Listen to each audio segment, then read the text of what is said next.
Hey guys, what's up? Welcome back here to today's edition of Advanced Bass Fishing. And man, I really appreciate you guys coming by the channel to spend some time with me watching the video. Always very appreciative of that. And guys, today I'm going to give you guys some advanced tips and tricks on how to actually work a jig, how to manipulate your jig to generate strikes, because jig fishing is a pretty complex art. There's a lot involved to it. It's a little bit different than a lot of other type of fishing. And based upon the type of cover that you're fishing and the sort of the technique that you're using for jig fishing, it requires a different way that you want to put action on a jig. And this is one of the most critical elements that I have found, which, you know, determines your success or not. Because I guess I'm gonna say that if I can probably catching a fish on a jig and a jerkbait are my two favorite ways. And if you gave me the choice between a jig and a jerkbait, I'd probably choose a jig. A good jig bite is hard to beat. So I've got a lot of experience with it. I'm going to share that with you in today's video.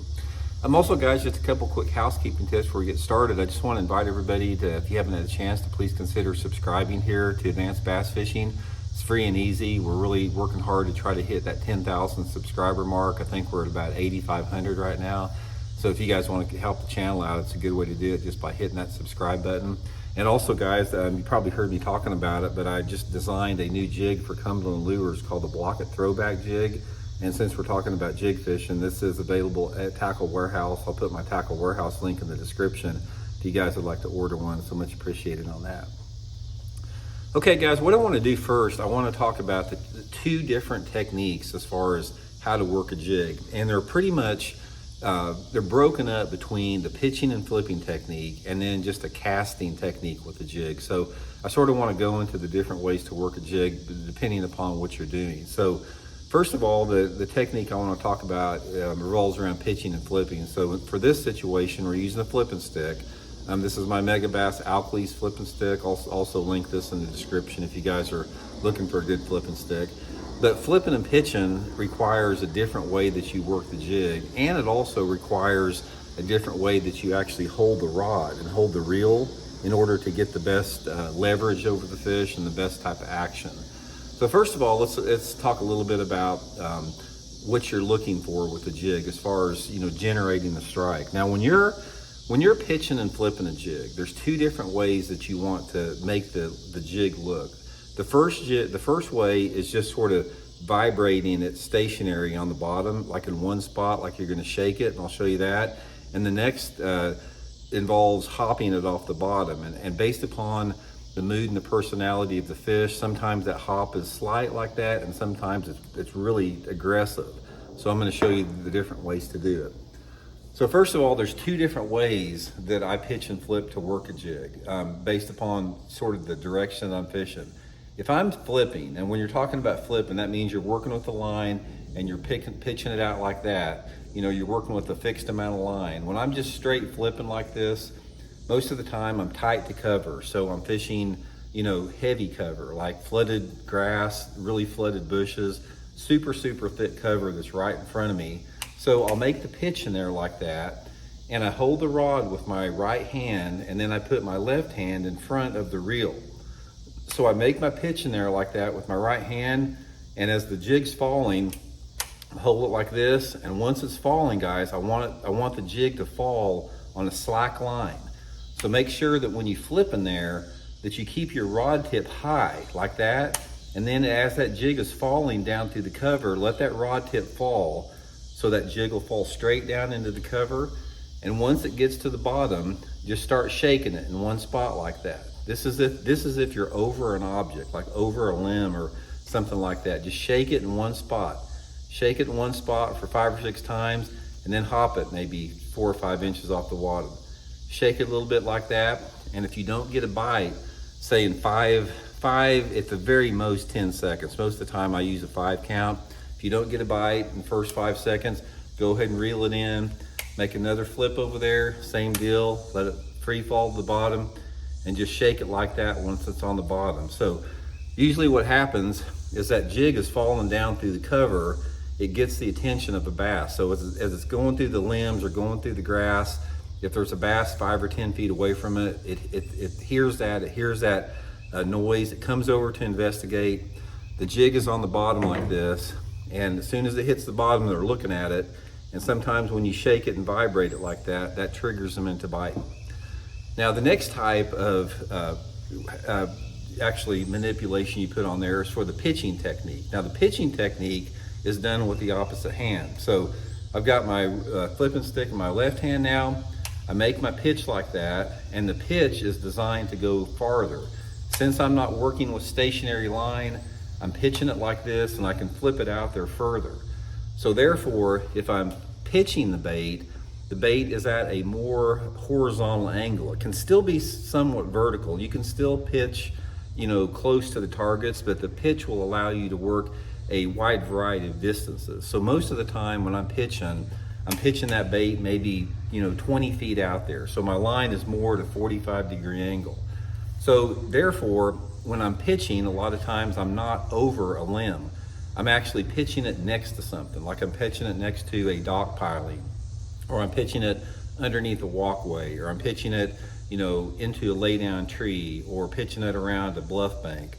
Something where the jig hits the bottom and my line isn't over anything. So in that situation, I make the pitch out there, and instead of shaking it in one spot, I'm hopping it like that, because I'm trying to cover more water to get that jig back to me.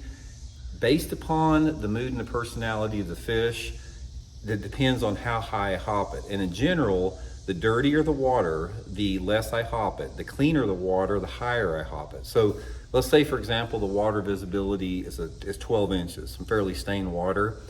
I'll make my pitch out there, and I'll just hop it like that, let it fall back down, hop it 2 or 3 times. Most of my hop is like 1, 2, 3, 1, 2, 3. So on a long pitch, I'm hopping at 1, 2, 3. It's coming down like that, 1, 2, 3, like that, in the dirty water. Now, as it cleans up a little bit, let's say I'm into 2 to 3 foot of visibility now. I'll make my pitch out there around my dock piling, let it hit the bottom, 1, 2, 3, 1, 2, 3. And this time in a little bit cleaner water, it's going 1, 2, 3, 1, 2, 3. It's coming about twice as high. And in clear water, say if I'm water visibility that's over 4 foot deep, water's really clear, I'll make my pitch out there, say down a bluff bank, and I'm sort of snapping it more like that. Let it hit the bottom, snapping it like that. Let it hit the bottom, snapping it. So when it happens on the snap, that jig is hopping up 2 or 3 feet off the bottom, up like that. And in that clear water, as that jig darts up off the bottom, it creates a reaction strike, because the fish, when this jig hits the bottom, say it's falling down in that clear water, the fish hears it hits the bottom. They can hear anything, guys. They can find a minnow in pitch black darkness. So when a 1/2 ounce jig hits that bottom, they can hear it from 20 foot away. They come over to investigate.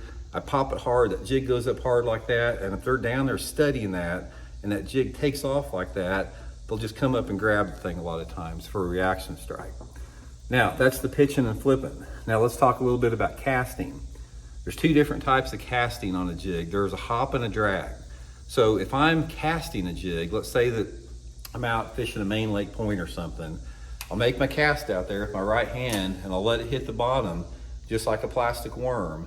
And this is very similar to the clear water pitch. If I'm fishing open water with a jig, like points or just down a rocky bank where there's no cover and the jig is just on the bottom in open water like that, I still hop it pretty hard. I'll go boom, boom, like that, boom, boom, like that. Because again, I want to cover as much as that deep water as I can in a hurry. So I'm going boom, boom, boom, boom.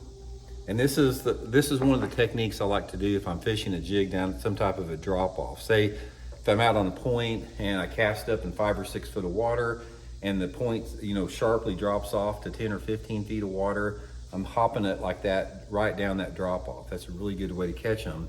And the final way that I work a jig is a drag. Now this is what I do with football head jigs, where I'll just cast it out there, make a long cast, let it hit the bottom. I'll put my rod tip parallel to me, like at a 9 o'clock position, and I'll just drag it like that. Take up the slack, drag it like that.